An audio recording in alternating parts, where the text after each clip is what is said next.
बारिश में गांव का मटन ढाबा।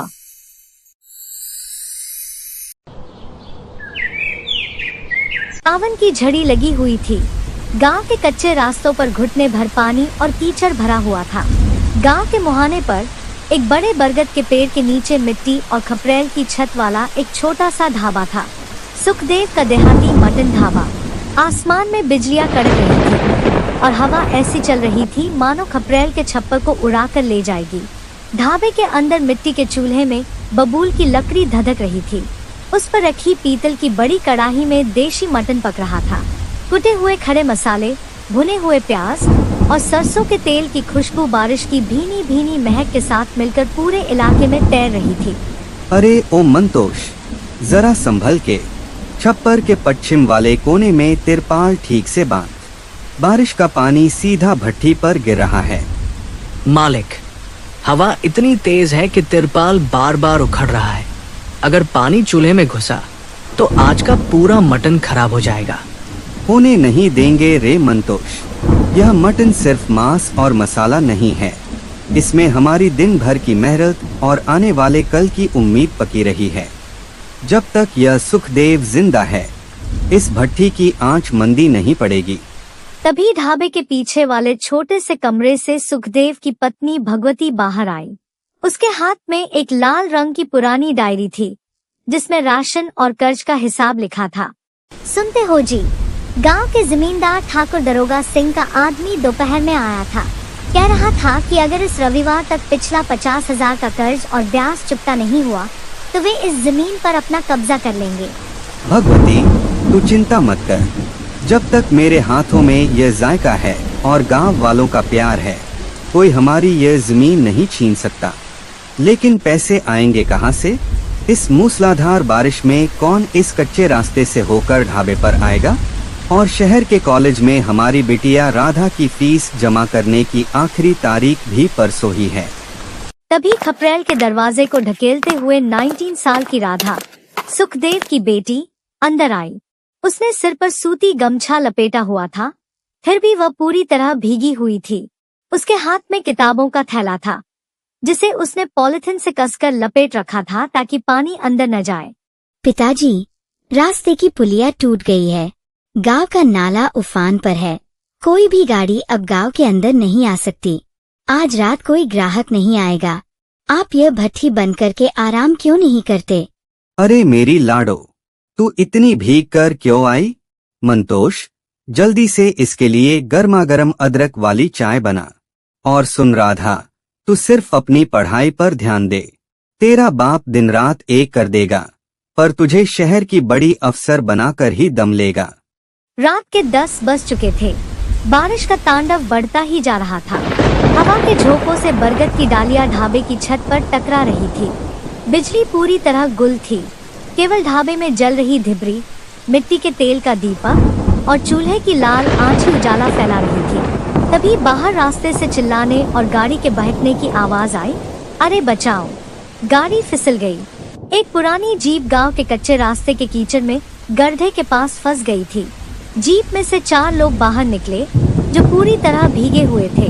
वे लोग थे ठाकुर दरोगा सिंह, गांव का कड़क और क्रूर जमींदार, उनका बेटा विक्रम, उनका ड्राइवर और एक मुंशी। ठाकुर दरोगा सिंह शहर से लौट रहे थे, लेकिन रास्ते की पुलिया टूटने और कीचड़ के कारण उनकी जीप फंस गई थी। धत तेरे की, इस कमबख्त बारिश ने सब गुड़ गोबर कर दिया। ड्राइवर, गाड़ी को धक्का लगा। मालिक, गाड़ी का पिछला पहिया पूरी तरह गड्ढे में धंस गया है। इस तूफान में जब तक कोई ट्रैक्टर नहीं आएगा, जीप बाहर नहीं निकल सकती। पिताजी, सामने बरगद के पास वो सुखदेव का मटन ढाबा दिख रहा है। वही रोशनी जल रही है। जब तक तूफान थमता नहीं, हमें वही पनाह लेनी पड़ेगी। ठाकुर दरोगा सिंह ने गुस्से में मुंह बनाया, लेकिन कोई और रास्ता न देखकर वे भीगते हुए ढाबे की तरफ बढ़े। ठाकुर दरोगा सिंह ने जैसे ही ढाबे के अंदर कदम रखा, माहौल में सन्नाटा छा गया। सुखदेव और भगवती उन्हें देखकर स्तब्ध रह गए। यह वही ठाकुर था जो 2 दिन बाद उनका ढाबा नीलाम करने वाला था। क्यों रे सुखदेव, बड़ा कुसमय अब पहुंचे तेरे यहाँ। बाहर कीचड़ और तूफान है, वरना तेरे इस टूटे फूटे छप्पर के नीचे दरोगा सिंह कभी कदम न रखता। मालिक, आपदा में आया हुआ कोई भी इंसान हमारे लिए दुश्मन नहीं, केवल एक मुसाफिर होता है। आइए, तख्त पर बैठिए। मंतोष, ठाकुर साहब और उनके लोगों के लिए सूखा गमछाला। पिताजी, बहुत तेजी से भूख लगी है और यहाँ मटन की खुशबू बहुत बढ़िया आ रही है। सुन रहे सुखदेव, हम तेरे हाथ का खाना खा तो लेंगे, लेकिन इसका मतलब ये मत समझना कि तेरा कर्ज माफ हो जाएगा। परसों अगर 50,000 रुपए नहीं मिले तो ये ढाबा मेरा होगा। मालिक, व्यापार की बात परसों होगी। आज आप मेरे अतिथि हैं।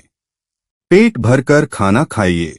सुखदेव ने पीतल की पुरानी थालियों में गर्मागर्म देहाती हांडी मटन, चूल्हे पर सिकी हुई बाजरे और गेहूं की मोटी रोटियां, भुना हुआ लहसुन और सिरके वाला प्याज परोसा। ठाकुर दरोगा सिंह ने अनमने मन से पहला निवाला तोड़ा। मटन के रस्से में रोटी डुबोकर जैसे ही उन्होंने मुंह में रखी, उनकी आंखें फटी की फटी रह गई। देशी घी, सिलबट्टे पर पिसे खड़े मसाले और मिट्टी के चूल्हे की धीमी आंच का वह स्वाद ऐसा था जो उन्होंने शहर के बड़े से बड़े होटल में भी नहीं चखा था। वाह पिताजी, ऐसा जायका तो मैंने आज तक कभी नहीं खाया। मटन तो एकदम मोम की तरह पिघल रहा है। ठाकुर दरोगा सिंह चुपचाप खाते रहे। उनके चेहरे की सख्ती धीरे धीरे ढीली पड़ने लगी, लेकिन उनका अहंकार उन्हें खुलकर तारीफ करने से रोक रहा था। अचानक एक जोरदार कड़क के साथ बिजली गिरी। बरगद के पेड़ की एक भारी और विशाल शाखा टूटकर सीधे ढाबे के छप्पर पर आ गिरी। हे राम, बचाओ! छत की मिट्टी और लकड़ी के कड़ियां नीचे गिरने लगी। एक भारी शैतीर सीधे वहां गिरने वाला था जहां ठाकुर दरोगा सिंह का बेटा विक्रम बैठा हुआ था। विक्रम बाबू, हटो वहाँ से। बिना अपनी जान की परवाह किए सुखदेव ने छलांग लगाई और विक्रम को धक्का देकर दूर धकेल दिया, लेकिन वह भारी शैतीर सीधे सुखदेव की पीठ और पैर पर आ गिरा।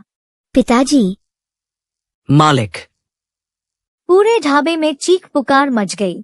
मंतोष, ड्राइवर और ठाकुर दरोगा सिंह ने मिलकर भारी शैतीर को उठाया और सुखदेव को बाहर निकाला। सुखदेव का पैर बुरी तरह जख्मी हो चुका था और उसमें से खून बह रहा था। ठाकुर दरोगा सिंह हक्के बक्के खड़े थे।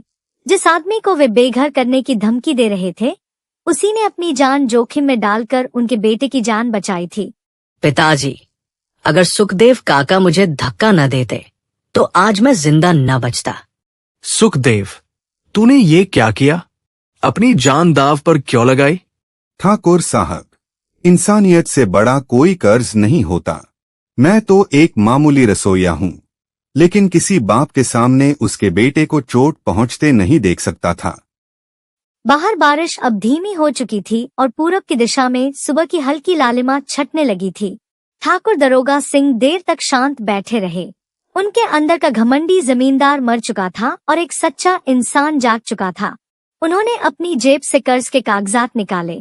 सुखदेव, मैं आज तक समझता था कि जमीन और पैसे ही दुनिया की सबसे बड़ी ताकत है, लेकिन आज तूने मुझे सिखाया कि मेहनत, ईमानदारी और इंसानियत से बड़ा कोई धन नहीं होता।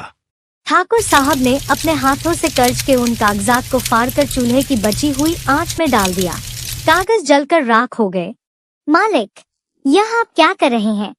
भगवती बहन, ये कर्ज तो कभी का चुकता हो गया जब इसने मेरे बेटे की जान बचाई। और ये लो। ठाकुर साहब ने अपनी जेब से 50,000 रुपए की एक गड्डी निकाली और राधा के हाथ में रख दी। नहीं ठाकुर साहब, मैं ये पैसे नहीं ले सकती। ये दान नहीं है बिटिया, ये तेरी पढ़ाई की स्कॉलरशिप है। तू शहर जाकर पढ़ और गांव का नाम रोशन कर। और हाँ सुखदेव, इस ढाबे को मैं अपनी तरफ से पक्का बनवाऊंगा। ये गांव का ढाबा नहीं, हमारे गांव की शान है। सुखदेव की आंखों से खुशी के आंसू बह निकले। भगवती ने हाथ जोड़कर भगवान का शुक्रिया अदा किया। सुबह का सूरज निकल आया था। बारिश थम चुकी थी और हवा में मिट्टी और बरगद के पत्तों की ताजा खुशबू भरी हुई थी। गांव के लोग धीरे धीरे ढाबे पर इकट्ठा होने लगे थे।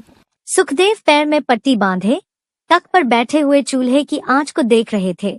मंतोष बड़ी लगन से कड़ाही में नया मसाला भून रहा था और राधा अपनी किताबों को समेटकर शहर जाने की तैयारी कर रही थी। गांव के रास्ते पर भले ही कीचड़ था, लेकिन सुखदेव के जीवन का रास्ता अब पूरी तरह साफ हो चुका था। अरे ओ मंतोष, चूल्हे की आंच धीमी मत पड़ने देना। आज का जायका पूरे गांव को चखना है। सुखदेव का देहाती मटन ढाबा फिर से तैयार है। Best buddies. Hello friends, thanks for watching this video. अगर आपको ये वीडियो पसंद आया है तो प्लीज लाइक, सब्सक्राइब, कमेंट्स करें इस वीडियो पर, और हाँ, शेयर करना भी ना भूलें। और भी मजेदार वीडियो देखने के लिए नीचे दिए गए बेल आइकॉन को दबाएं। देखते रहिए बेस्ट बडीज।